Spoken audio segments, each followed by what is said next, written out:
Oman आज दुनिया की बड़ी ताकतों के लिए एक महत्वपूर्ण जगह बन गया है।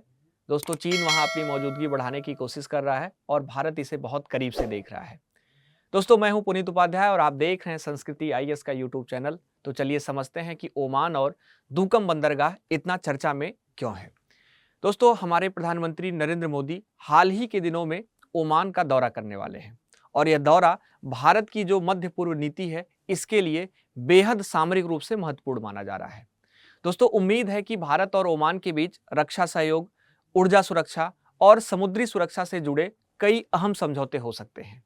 लेकिन इसी बीच एक ऐसी चर्चा भी तेज है कि जो चीन है, जो चाइना है, वह ओमान में नौसैनिक अड्डा स्थापित करने की कवायद में जुटा हुआ है, जिससे भारत और अमेरिका दोनों की चिंताएं बढ़ती हुई नजर आ रही हैं।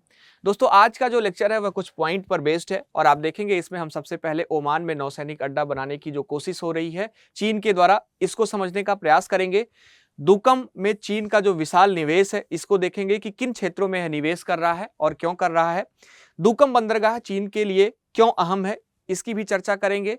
साथ ही साथ ओमान चीन के लिए रणनीतिक क्यों है, इस पॉइंट पर भी हम अपनी नजर डालेंगे। और इसके बाद भारत के लिए दौरे का महत्व क्या होगा, इसको भी मुख्य रूप से हम देखने का प्रयास करेंगे। तो चलिए आज का यह लेक्चर स्टार्ट करते हैं और सबसे पहले समझते हैं ओमान में नौसैनिक अड्डा बनाने की कोशिश में चीन क्यों जुटा हुआ है। तो दोस्तों, ओमान में चीन का कोई आधिकारिक नौसैनिक अड्डा आपको देखने को नहीं मिलेगा, लेकिन उसने इस दिशा में रुचि दिखाई है और चीन की विशेष नजर दुकम बंदरगाह पर है। अब इस मैप पर आप नजर डालेंगे तो इंडिया से ओमान को अगर आप देखने का प्रयास करेंगे और खासकर मुंबई से, तो आप देखेंगे ओमान का जो दुकम पोर्ट है उसकी डिस्टेंस 857 नॉटिकल मील आपको देखने को मिलती है और इस प्रकार से उसका लोकेशन आपको मैप पे नजर आता है। ठीक है, तो जैसा कि मैंने बताया कि जो मुंबई से अगर हम इस पोर्ट की डिस्टेंस देखें तो बहुत ज़्यादा नहीं है और सामरिक दृष्टिकोण से बहुत ही महत्वपूर्ण है यह पोर्ट भारत के लिए। अब ऐसी स्थिति में जो चीन की नज़र जो है इस दुकम बंदरगाह पर पड़ी है, तो वह वहाँ पर बहुत बड़े पैमाने पर निवेश करना स्टार्ट कर दिया है। साथ ही साथ जो चीनी नौसैनिक पोत हैं, अक्सर एंटी पायरेसी ऑपरेशन है और जो अन्य गतिविधियां हैं, इसके दौरान चीन ओमानी बंदरगाहों पर आकर रुकते हुए नजर आते हैं और फिर लौट जाते हैं। हालांकि ओमान का अभी तक जो है ओमान के संदर्भ में कोई ऐसा स्टेटमेंट नहीं आया है कि चीन का वहां पर कोई अस्थायी सैन्य आधार है। तो अभी तक तो बिल्कुल क्लियर है कि यहाँ पर चीन का कोई अस्थायी सैन्य आधार नहीं है, लेकिन यह गतिविधि इस बात को स्पष्ट करती है कि आने वाले समय में यह अपना जो है कुछ इस्टेब्लिशमेंट करना चाहेगा। दोस्तों, अब यहाँ पर अगर हम बात करें तो जो दुकम है वहाँ पर चीन के द्वारा बहुत ही विशाल रूप से निवेश किया जा रहा है। तो इस निवेश के संदर्भ में हम थोड़ा सा चर्चा कर लेते हैं। दोस्तों, ओमान में चीन की बढ़ती उपस्थिति रणनीतिक निवेशों पर आधारित है और चीन की जो बेल्ट एंड रोड इनिशिएटिव है, जिसको आप BRI के नाम से जानते हैं, इसको ओमान के विजन 2040 से जोड़कर कई बड़े प्रोजेक्ट तैयार किए जा रहे हैं। दोस्तों, इस साझेदारी का केंद्र चीन ओमान दुकम इंडस्ट्रियल पार्क है, जो आप देखेंगे लगभग 10.7 अरब डॉलर की मेगा परियोजना के रूप में देखने को मिलती है। और इसमें मुख्य रूप से आप देखेंगे तो तेल रिफाइनरी, मेथनॉल प्लांट, सौर उपकरण निर्माण इकाई और इसके अलावा जो लॉजिस्टिक और मैन्युफैक्चरिंग हब है, यह आपको देखने को मिलता है। दोस्तों, यह निवेश दुकम को मध्य पूर्व के बड़े औद्योगिक और लॉजिस्टिक केंद्र में बदल रहा है। तो मुख्य रूप से आप देखेंगे इस प्रकार से जो है यह विशाल निवेश चीन के द्वारा किया जा रहा है। अब आगे अगर हम बात करें दुकम बंदरगाह चीन के लिए क्यों अहम है, तो आप देखेंगे जो चीन की स्ट्रिंग ऑफ पर्ल्स रणनीति है उसका हिस्सा माना जा रहा है इस बंदरगाह को।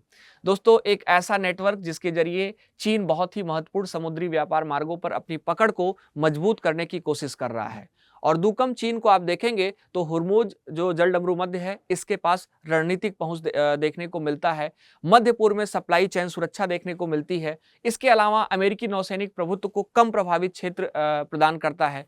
तो इस प्रकार से आप देखेंगे यह बंदरगाह बहुत ही महत्वपूर्ण है। ठीक है, बेहद महत्वपूर्ण है।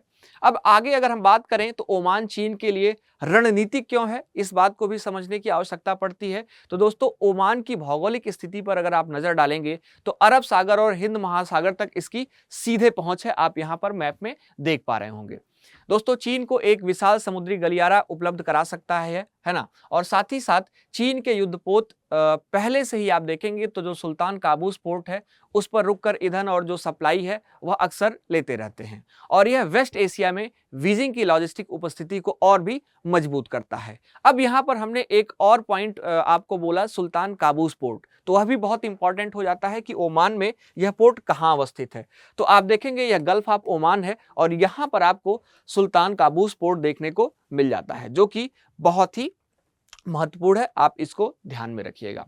अब दोस्तों भारत के लिए दौरे का महत्व क्या है, इसको हम समझने का प्रयास करते हैं। जैसा कि मैंने आपको बताया कि हमारे जो प्रधानमंत्री जी हैं वह जो है ओमान का दौरा करने वाले हैं इसी जो है दिसंबर में, अभी जो है 2-3-4 दिनों के अंदर ही। डेट कंफर्म नहीं है लेकिन यह बिल्कुल निश्चित है कि ओमान का दौरा किया जाएगा। दोस्तों ओमान भारत का पुराना सामरिक साझेदार है और भारत को ओमान के बंदरगाहों पर आप देखेंगे तो लॉजिस्टिक और जो नौसैनिक सुविधा है वह मिलती रही है। दोस्तों पीएम मोदी का जो यह दौरा होगा वह चीन की जो बढ़ती गतिविधियां होंगी, मध्य पूर्व की जो अस्थिरता होगी और हिंद महासागर में जो शक्ति संतुलन होगा, इसको ध्यान में रखते हुए बहुत ही महत्वपूर्ण होगा। ठीक है, तो भारत इस दौरे में अपने नौसैनिक पहुंच, रक्षा सहयोग, जो ऊर्जा साझेदारी है और जो रणनीतिक समन्वय है उसको और भी मजबूत कर सकता है। तो दोस्तों ओमान की ये बदलती जो परिस्थिति है वह आने वाले समय में एक बड़ी दिशा तय कर सकती है, और जो हमारे प्रधानमंत्री के द्वारा यहाँ की यात्रा की जा रही है उसके संदर्भ में भी हम समझने का प्रयास करेंगे जब यात्रा यह कंप्लीट हो जाएगी। तो दोस्तों मैं हूं पुनीत उपाध्याय और आप देख रहे थे संस्कृति आईएएस का यूट्यूब चैनल। हम फिर मिलेंगे एक नए विश्लेषण के साथ अगले किसी टॉपिक पे।